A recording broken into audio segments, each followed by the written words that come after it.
بسم اللہ الرحمن الرحیم۔ السلام علیکم۔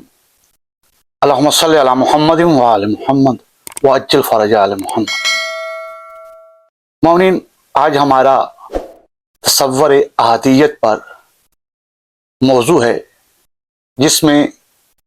وحدت الوجود،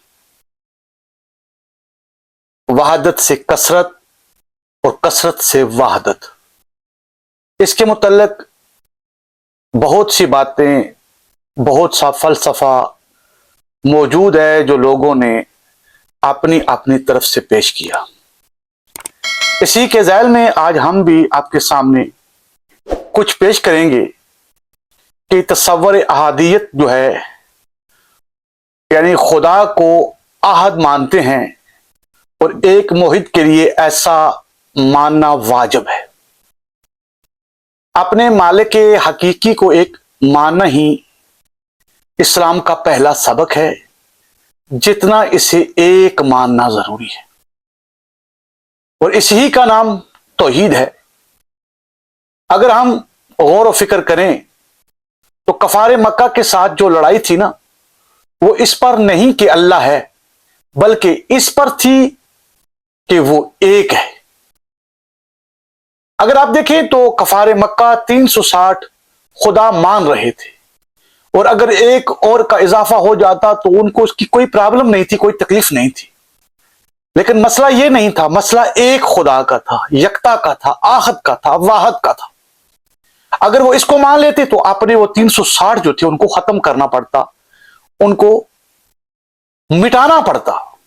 لہذا اب میری بات آپ تک واضح ہو گئی ہے کہ خدا کے وجود کو تو ماننا ہے، لیکن اس سے اہم ضروری ہے ایک ماننا، احد ماننا، وحد ماننا۔ اور یہی موضوع ہم نے لیا ہے، احادیت کو، اس کے احد ہونے کو۔ اس پر آج ہم آپ کے سامنے کچھ معلومات شیئر کریں گے،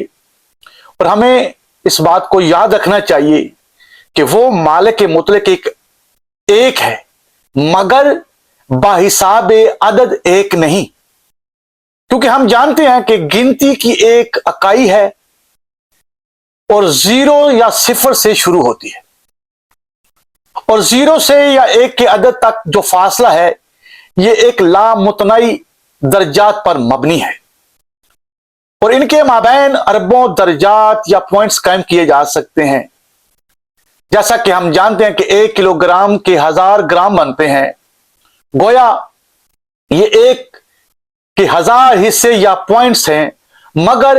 اس ذات احد کی اکائی پوائنٹ سے ماورا، گویا وہ عین ازلی اور ابدی اکائی ہے۔ ساتھ میں ہمیں یہ بھی یاد رکھنا ہے کہ وہ ذات واحد فگر کے لحاظ سے بھی ایک نہیں، جیسے عیسائیوں میں اقنوم ثلاثہ کا تصور ہے۔ آپ دیکھیں جب ہم 3 کا ہندسہ لکھتے ہیں تو وہ دکھنے میں ایک فگر ہوتا ہے، مگر اس میں 3 عدد چھپے ہوئے ہوتے ہیں۔ یقیناً گنتی کا عدد جب آپ 1 2 3 3 لکھتے ہیں نا تو دکھنے میں وہ ایک ہی عدد نظر آ رہا ہے، لیکن اس کے باطن میں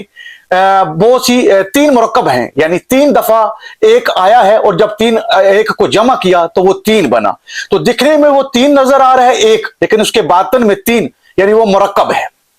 تو وہ چھپے ہوئے ہیں، مگر وہ 3 کا مرکب ہوتا ہے۔ اس لیے یہ بھی ماننا ضروری ہے کہ وہ ایک ہے، مگر بحیثیت فگر وہ ایک نہیں، اور اس کی ذات معدد مرکب نہیں ہے، وہ ذات اجل و عرفہ ایک کامل 0 یا 0 کی طرح ہے، کہ جس میں کوئی عدد، کوئی پوائنٹ، کوئی ترکیب نہیں، وہ ایک تو ہے، ایک کامل 0 کی طرح۔ مومنین، احادیت کے تصور میں ہمیں یہ بات بھی نہیں بھولنا چاہیے کہ وہ ایک ریاضیاتی 0 کی طرح بھی نہیں ہے، کیونکہ ریاضی کے 0 لا شے مانی جاتی ہے، اور اس طرح اس ذات واجب الوجود کو ریاضیاتی 0 ماننے سے وہ واجب الوجود لا موجود، غیر موجود ہو جائے گا۔ اس کو یوں سمجھ لیں کہ وہ ایک کامل 0 ہے، مگر بحیثیت اولیت و آخریت کے وہ ایک کامل صفر ہے، اور بحیثیت اوسطیت یعنی اوسط درمیان کے بھی وہ ایک کامل صفر ہے۔ اس کی اوسط حدود اول و آخر میں محدودیت کا نام نہیں۔ اگر اس طرح مانا جائے گا تو وہ لامحدود محدود ہو کر رہ جائے گا، اور اس کی اولیت آخریت کی غیر ہوگی اور آخریت اوسط کی غیر ہوگی، اور اس طرح وہ محتاج اور مختاج اور کامل بالغیر اور قائم بالاجزاء ہو جائے گا۔ اس کی اوسط باللحاظ مرکزیت کی ہے، کیونکہ وہ مرکزیت موجود ہے۔ یہاں پر اوسط سے مراد اکثر لوگ جو ہے وہ درمیان کو لیتے ہیں، لیکن جب احادیت کے لیے ذات باری تعالیٰ کے لیے یہ بات اوسط کی آتی ہے تو اس سے مراد درمیان کی جو معنی ہے، اوسط کے معنی ہے نا، وہ درمیان نہیں ہوتا بلکہ وہ مرکز ہوتا ہے۔ تو ناظرین، ہم اس نقطے کو لے کے آگے انشاءاللہ آپ کے سامنے پیش کریں گے، اور اس کی مثال جیسا کہ آپ جیومیٹری جو ہے اس کی جو پھرکار ہوتی ہے، اگر اس کو دائرے کا ایک مرکز ہوتا ہے، وہ جو جیومیٹری کی جو پھرکار ہوتی ہے اس کا ایک مرکز ہوتا ہے اور وہ ہمیشہ ایک ہی ہوتا ہے، اور دائرہ بن نہیں سکتا جب تک اس کا مرکز ایک نہ ہو۔ متعدد مراکز سے بننے والا دائرہ اپنی تعریف سے خالی ہوتا ہے۔ اس کی مرکزیت کی ایک جیومیٹریکل تشریح بھی کی جا سکتی ہے کہ وہ ذات واجب الوجود ایک ایسا مرکز ہے کہ جس کے گرد جیومیٹری کی جملہ اشکال بنی ہوئی ہوں، کیونکہ جیومیٹری جو ہے اس کی جملہ اشکال مرکز کے بغیر ہو ہی نہیں سکتی۔ ہر شکل کا ایک مرکز ضرور ہوتا ہے، اور جب بھی کوئی عقل مند انسان جیومیٹری کی کسی شکل کو دیکھتا ہے تو فوراً اس کی مرکزیت کا ادراک کر لیتا ہے، چاہے اسے وہ مرکز نظر آئے یا نہ آئے، دائرے ہو یا مربع، مثلث ہو یا مسدس، ہر شکل اپنے مرکز کو منوانے میں مصروف ہوتی ہے۔ آپ ایک تجربہ کریں، آپ کوئی ایک ایسی شکل بنا لیں اور اس کے مختلف کونوں سے ایسے خطوط کھینچیں جو سامنے والے کونے تک جائیں۔ اس طرح متعدد خطوط کھینچ لیں، جہاں وہ خطوط ایک دوسرے کو قطع کریں گے وہی اس شکل کا جو ہے وہ مرکز ہوگا۔ اس طرح آپ کو اس شکل کا مرکز مل جائے گا۔ مرکز کی ایک صفت یہ ہوتی ہے، وہ شکل کے ایسے مقام پر واقع ہوتا ہے کہ اگر اس شکل کو ایک پن پوائنٹ پر تولا جائے تو اس مرکز کے علاوہ وہ چیز کسی مقام پر قائم نہ ہو سکے گی۔ ان تجربات سے ثابت ہوتا ہے کہ کوئی چیز مرکز سے خالی نہیں ہے، اور اس کا قیام مرکز کے بغیر ناممکن ہے۔ اس لیے واجب الوجود کو اس دائرۂ عالم موجود کا ناقابل تردید مرکز مانا جاتا ہے، اور یہ اس کو ماننا واجب ہو جاتا ہے۔ آپ اشکال کلی کا ایک نقشہ بنائیں جس میں ایک ہی مرکز قائم کریں، اور جملہ اشکال جو ہیں ایک دوسرے کے اندر تشکیل پاتے جائیں تو یہ شکل بنانا آسان ہے۔ ایسا نہ ہو کہ ہر شکل کا ایک علیحدہ مرکز بنایا گیا ہو، بلکہ ایک ہی مرکز کے گرد سارے اشکال موجود ہوں۔ اس سے یہ بات سمجھنا آپ کے لیے آسان ہو جائے گی۔ موجود اور لا موجود اشکال کا مرکز ایک ہی ہے، اور اشکال وجود موجود اور لا موجود مرکز کے بغیر نہیں ہے، اور ان کا وجود اس کے بغیر ثابت نہیں ہے۔ اور ہمیں یہ بات جو ہے ہمیشہ یاد رکھنی چاہیے کہ اشکال کے بغیر مرکز کا تعارف محال ہوتا ہے۔ اشکال ہی سے اس کا تعارف ممکن ہے، کیونکہ اشکال موجود ہوں تو مرکز غائب رہ کر بھی اپنی ذات کے وجود کو منوا سکتا ہے، اور اشکال موجود نہ ہو تو مرکز موجود ہونے کے باوجود اپنے وجود کو ثابت نہیں کر سکتا۔ گویا اس کے تعارف کے لیے اشکال کا وجود ضروری ہے، ورنہ اس کا تعارف محال ہوگا۔ اس لیے حدیث قدسی میں یہ بیان ہوا ہے، کن تو کنزن مخفی فابب تو او عرفنا۔ یقیناً یہ حدیث قدسی آپ کو معلوم ہے کہ اس کے بارے میں کیا ملتا ہے۔ ناظرین، آپ سے میری بہت بہت گزارش ہے کہ اس معلومات کو زیادہ سے زیادہ لوگوں تک شیئر کریں اور اس چینل کو لائک بھی کریں اور سبسکرائب بھی کریں. میں نے چاہا، میں ایک چھپا ہوا خزانہ تھا، میں نے پسند فرمایا کہ پہچانا جاؤں، تو میں نے اپنے عرفان و تعارف کے لیے مخلوق کو خلق فرمایا. یقیناً جو اوپر ہم نے باتیں کی ہیں اس حدیث سے آپ کو سمجھ آ گیا کہ جس طرح دائرے کا وجود مرکز پر دلیل بن جاتا ہے، اس ہی طرح خلق کا وجود خالق پر دلیل بن سکتا ہے، اور اس ہی طرح اس کا وجود موجودات کے وجود سے خود بخود ثابت ہو جاتا ہے. دوستو ہمیں بھی یہ بھی معلوم ہے اور ہم اس کو بھولنا نہیں چاہیے کہ اس کی اوسطیت اور مرکزیت کا جو تصور تعدد ذات کی نفی کے لیے دلیل کافی بھی ہے، یعنی وہ ایک ثابت ہو جاتا ہے. کثرت میں وحدت کا مقصد یہ نہیں کہ ہر شکل میں اس کا وجود آ جاتا ہے. یہ سب سے اہم نقطہ ہے سننے والے ناظرین کے لیے کہ کثرت میں وحدت کا یہ ہرگز مقصد نہیں ہے کہ وہ ہر شکل کی وجود کی ہر شکل میں آتا ہے، یعنی وہ مختلف اشکال کے مختلف مراکز میں جلوہ آرا ہو جاتا ہے، بلکہ اس کا مفہوم یہ ہے کہ جملہ موجودات اشکال کا وہ ایک ہی مرکز ہے اور اس ہی مرکز سے شعاعیں پھوٹ پھوٹ کر مختلف اشکال کی تشکیل و تخلیق کرتی ہیں. یہ سب سے اہم پوائنٹ ہے ناظرین جس کو ہم نے سمجھنا ہے. مقام اوسطیت کو سمجھنے کے لیے ہمیں یہ بھی نہیں بھولنا چاہیے کہ ریاضیاتی نقطہ نظر سے دیکھیں تو حقیقت سامنے آتی ہے کہ جملہ اعداد میں ایک کا وجود ناگزیر ہوتا ہے.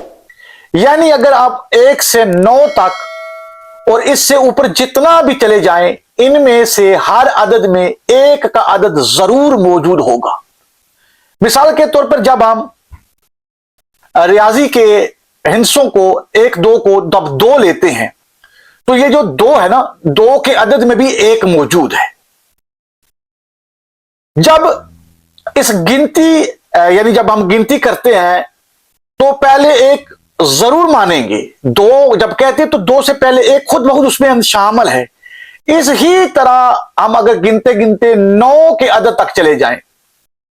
تو اس میں بھی ایک ضرور موجود رہے گا. آپ تجربہ کریں، آپ کے پاس 9 عدد قلم اگر موجود ہیں یا کوئی اس طرح کی کوئی مثال لے لیں، میں نے قلم کی لی یا کتابوں کی لی یا وہ انگوٹھیوں کی لے لیں، کسی چیز کی بھی لے لیں، آپ کے پاس 9 ہیں، وہ آپ کسی کو دینا چاہتے ہیں تو جب وہ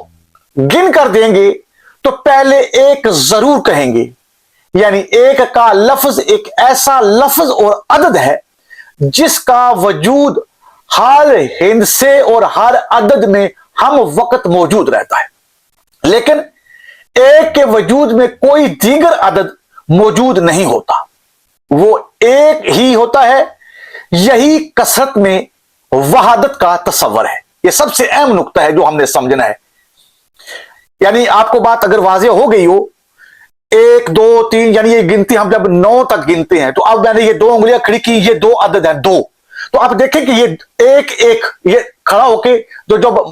مرکب ہوا ملا تو 2 بن گیا، تو اس کے اندر 2 1 ہیں. اس ہی طرح 3 کو لے لیں تو 3 کے اندر 3 1 ہیں، 4 کو لیں تو 4 کے اندر 4 1 ہیں، تو یہ 4 1 مل کے 4 بنا ہے. دکھنے میں وہ 1 4 کا نقطہ بنا ہوا، وہ ہم جو لکھتے ہیں 4 وہ نظر آتا ہے، لیکن اس کے باطن میں 4 1 پوشیدہ ہیں تو وہ مل کے بنا ہے. تو ہر مقام پہ یعنی 1 سے 9 تک جب آپ نے گنا تو ہر عدد کے اندر الف موجود ہے، لیکن الف کے اندر کوئی عدد موجود نہیں. یہ تھی وحدت میں کثرت میں وحدت میں کثرت، یعنی کہ جو 1 ہے وہ ہر ایک میں موجود ہے 1 سے 9 تک، لیکن 1 میں 1 کے بعد جتنے حروف ہیں وہ موجود نہیں. یہ پتا چلا کہ 1 کثرت میں اس طرح منتقل ہوا. اب ہم چلتے ہیں آگے. ناظرین یہ یاد رکھنا چاہیے کہ وحدت میں کثرت کا تصور جو ہے، یہ سب سے اہم بات جو میں ابھی آپ کے سامنے شیئر کرنے جا رہا ہوں،